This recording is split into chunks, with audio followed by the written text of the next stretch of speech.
Hi! Today we're going to do something fun. And when I say we, it's me and Vincent. Hi, Vincent. So this is Vincent and this is Vincent's fencing equipment. And it looks kind of plain. So all the kids in his club have the same type of equipment. And so there's a reason for that. So for competition, there are regulations. So this is the vest, and the vest has to be plain white. The only customization that can be done is adding a badge. So this is the badge for his club. The glove, the foil can absolutely not be messed with. And so that leaves the mask. And so the mask is the most common item that gets customized. And so we don't do plain and ordinary around here.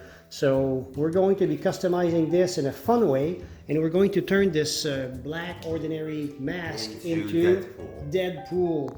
So we're going to turn this mask into Deadpool. So think red with the black area around the eyes and the white eyes. So let's get to this. Okay, so for painting, the first thing we're going to have to do is clean it. So there's a bit of scuffs there. I'm not too sure where these came from. There's some paint chipping there because the mask is getting hit by the foils of his opponents. And so we're going to be cleaning it. Then we're going to be doing a tape job to protect everything. And finally, we're going to do the paint job.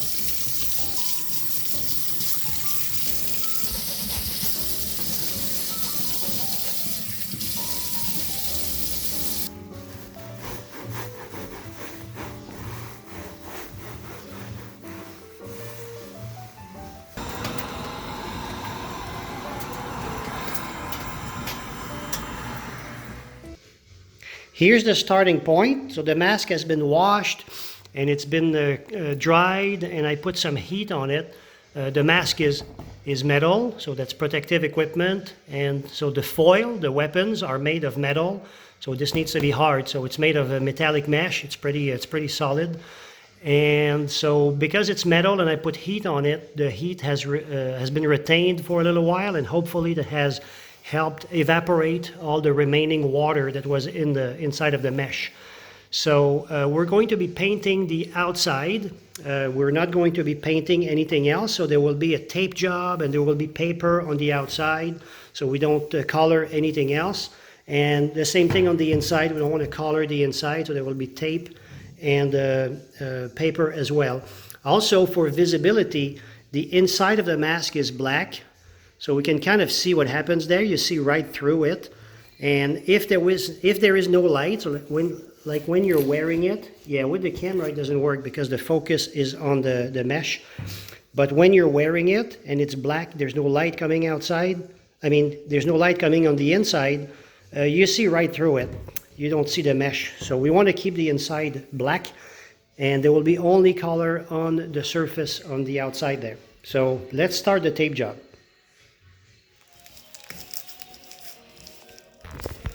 Okay, so we're just moving this rubber strap or rubber part off. So I'm pulling it back and I'm using tape to hold it in place. Hold it back. There's music in the background. I don't know if this is coming across on the video.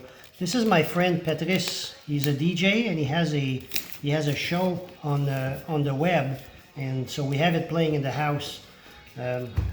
It's probably being picked up by the camera. Hopefully it's not too loud. I'll put a link in the description of the video for my friend's show. My friend Patrice, he plays lounge music, so it's a little bit older music, and it's pretty cool. It's very chill. Yeah, he is in Montreal, Canada. So he is in the Eastern time zone. So if you happen to be able to time yourself, I am myself in California, on the West Coast. So we're a few hours off.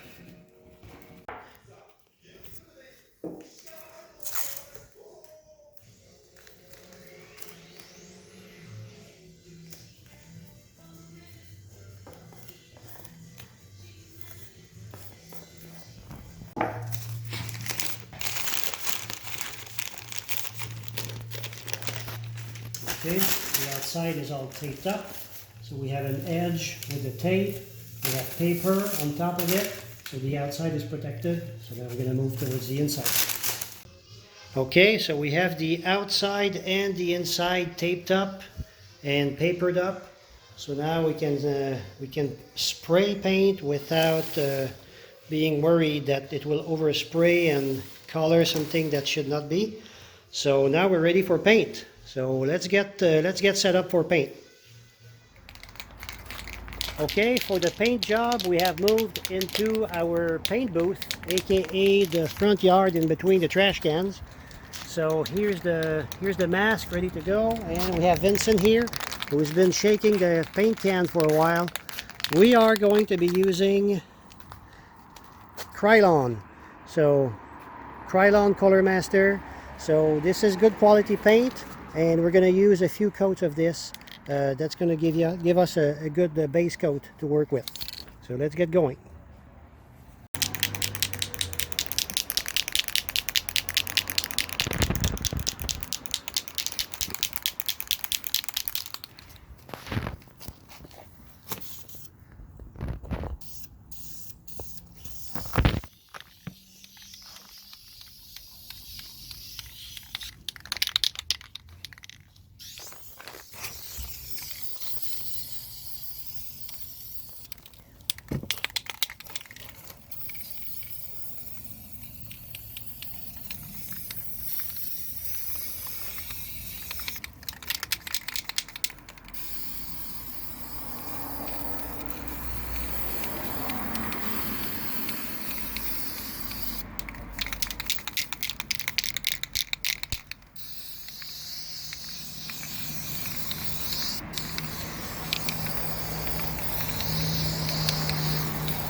All right, first coat done. All right, so we are waiting for the first coat of paint to dry. So while the music is a bit louder where we are, so hopefully it's not too loud in the video. We have the name game now playing. So we are looking at pictures of the Deadpool mask to get ideas of how we're going to do the fencing mask. So there's all sorts of designs. We're going to try to stick to the Ryan Reynolds movie. Reynolds movie. So we have the red base, and we're going to have this black area around the eyes and the white eyes. So we're going to try and find a good pattern to follow so that we can trace it. And then we're going to put tape. Oh, there, that's a good image. That's a good image. Excellent. So we're going to follow this. Yeah, that's good. That's the classic picture. All right. Of Mr. Pool. Mr. Pool. Deadpool. And here's what the mask looks like after 3 coats of red. So the paint is nice and even all over the face of the mask. So it's a great result. It worked beautifully. So if I come in closer, is it focusing? Yeah. So there's no dripping anywhere. None of the openings is clogged. So by doing 3 coats like this, we can get solid coverage without having to overspray. So it worked very well, and now we have a nice base for the black area around the eyes and then the white eyes. So we're going to do this tomorrow. We're going to let it dry overnight. So we'll pick it up a bit later. Good morning. So here we are next morning. So the mask had a chance to dry overnight.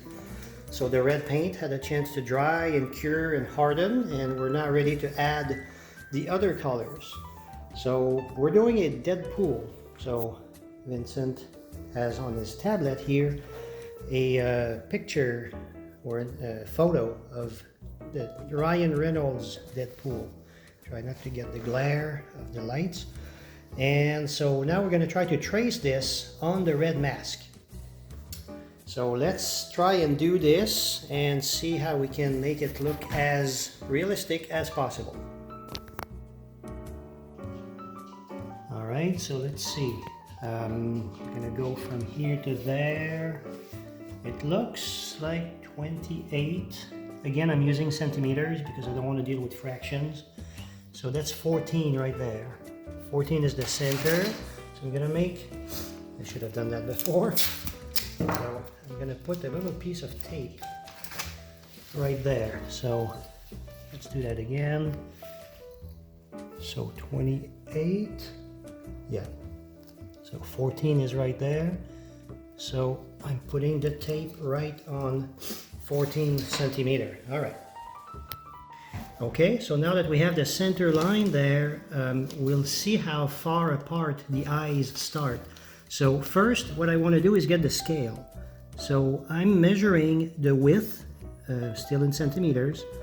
I'm measuring the width here, so I have 8 centimeters. So I cheated. I actually changed the size of the picture so that I would get the round number. So I have 8 centimeters there. Oh, a little bit too big. There we go. I have 8 centimeters. So the 4 there, of course, is in the center. So now if I transfer this measurement here, not transfer, but if I measure here, and I'm looking at the width of the mask at the same place. So I have, what is this? From here to here, looks to be, I actually get 18 here. So I think I'm gonna go with that, 18. All right. So 8 to 18 is gonna be my ratio. And now I'm going to measure from the center. I don't want to put the metal on there, so I'm going to put the plastic here. Let's say start at 5. So I have, well, on the picture it's 1 centimeter. Is it the same on the other side? Pretty much. Okay, just to explain what I mean by these measurements and these ratios there. So I'm using centimeters. So 8 centimeter on the tablet screen there represents 18 centimeter on the mask. So that means I have a ratio of 18 over 8 is 2.25. So 8 times 2.25 is 18. So 8 centimeter on the screen represents 18 in the real world. So we just measured 1 centimeter. So let me do this here. So 1 centimeter for the distance from the center line to the eye. That's going to be 1 times my ratio of 2.25. So 2.25. So this one is super simple. So I'm going to go like this. So this is the mask. This is the center line. And I'm going to measure. So the ridge is right there. And the grid makes it super easy to go in straight line. And so I'm going to go 2.25 centimeter. And right there is going to be the start of the eye. So that's what we're going to be doing for all the measurements. So I'm going to get going with this so that we can quickly draw the shapes on there. Let's do this. Okay, one more thing I want to point out as we're transferring measurements from the reference image to the mask is that we're taking these measurements on a flat surface, right? So first of all, we chose the reference image so that the mask or the head is looking straight on. So it's not turned to the side or looking up, it's looking straight on. So that was one of the movie posters when Deadpool came out. And so we take the measurements there and we're taking the measurements straight down. So we're not taking measurements over a 3D surface. We're taking the measurements straight down. And we have to do the same thing on the mask. So if I measure, let's say I need to transfer, and with my ratio it becomes 5 centimeter. If I do 5 centimeter like this, it's going to end up here. But if I do 5 centimeter viewed from above, right, it's going to be a little bit further. It's going to be a little bit further out. So I view it from above. I'm going to try to demonstrate this. I view it from above and I go in a straight line like this. So my 5 centimeter ends up here. But if I count 5 centimeter and I go around the surface, it's actually 2 or 3 little squares more to the inside. So the measurement would not work. So we have to be careful and take the measurements straight down and transfer them straight down. So that's just one thing to remember. Let's keep going.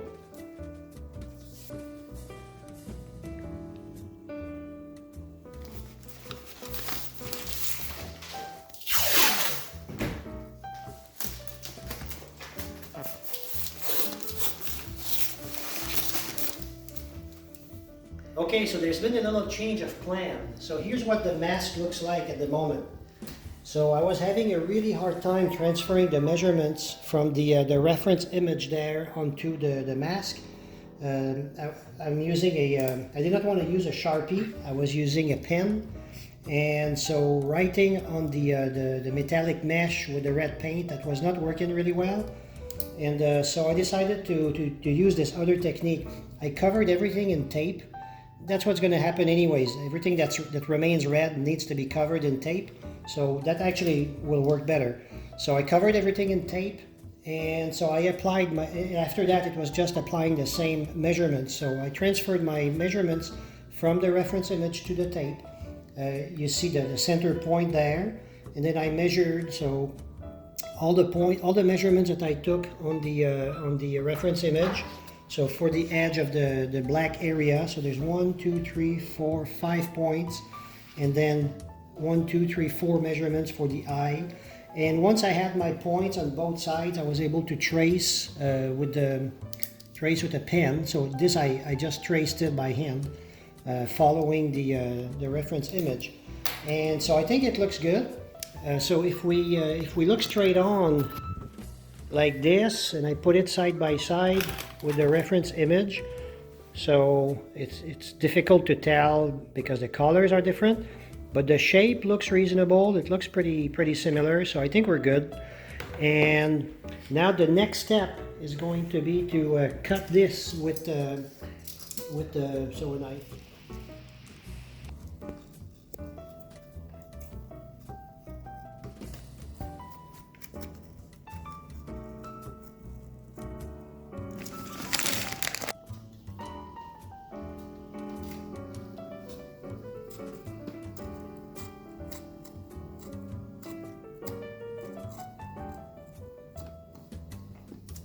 Okay, so the eye was pulled off. Now I'm going to remove this other area. Okay, so some of the tape is not coming right off. Okay. Okay, it's not as straightforward as I thought it would be, but we'll get there.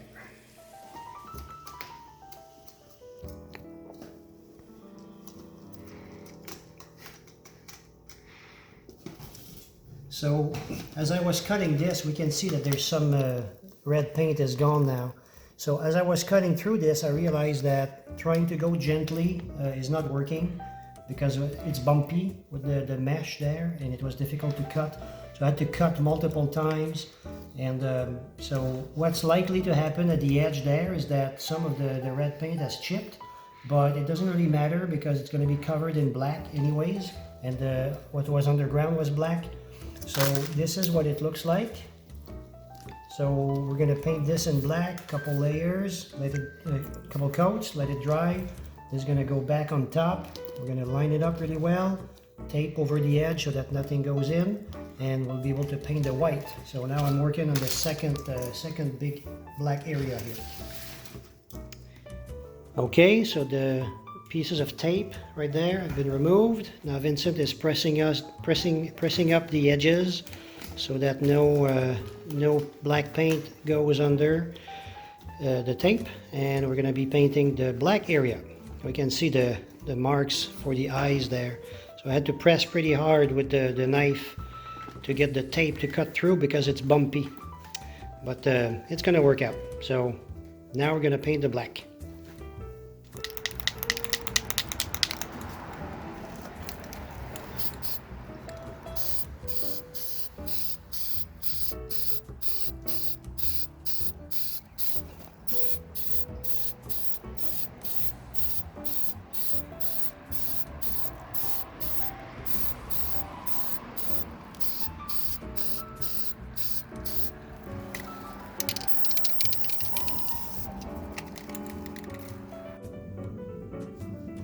So here's how it looks like after 2 coats of black paint. So those 2 areas have been painted in. The paint is dry. It's been drying for about an hour, so it should be okay to tape over that. So what we're gonna do now is take the section that was removed earlier, and it will go back on here. So it should fit exactly in place. There we go, just like this, because that's where it came from. There we go. So it completely covers the area. I'm gonna do the same thing on both sides, like this, like this. Excellent. So now we know the position of the eyes. And to make sure that no paint goes on the edge there, we're just going to retape the edges, tape over the edges. So I'm going to do that right now.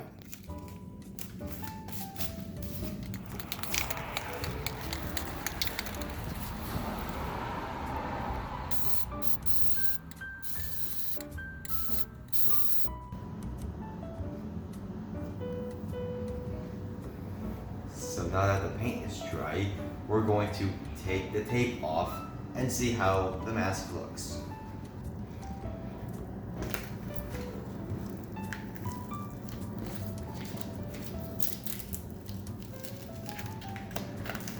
So far so good. It looks great. Okay, gently around the...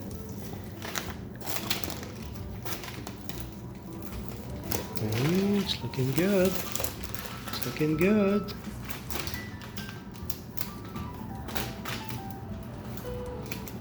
It's all coming out in one piece. This is excellent.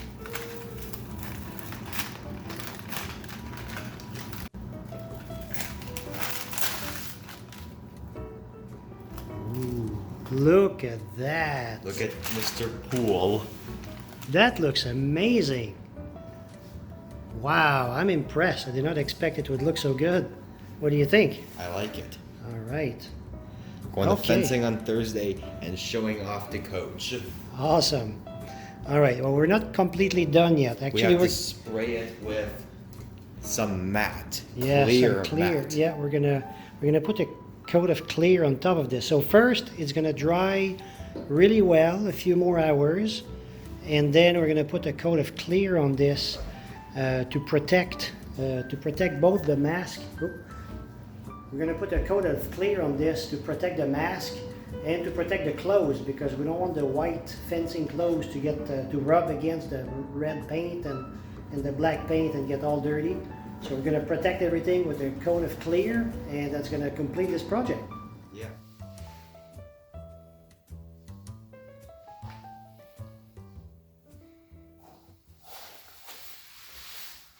It's been a few days since the clear has dried. I'm getting ready to go to the fencing club. From the inside, it is completely black and I can see perfectly. I hope you learned something new today. And also, where is Francis?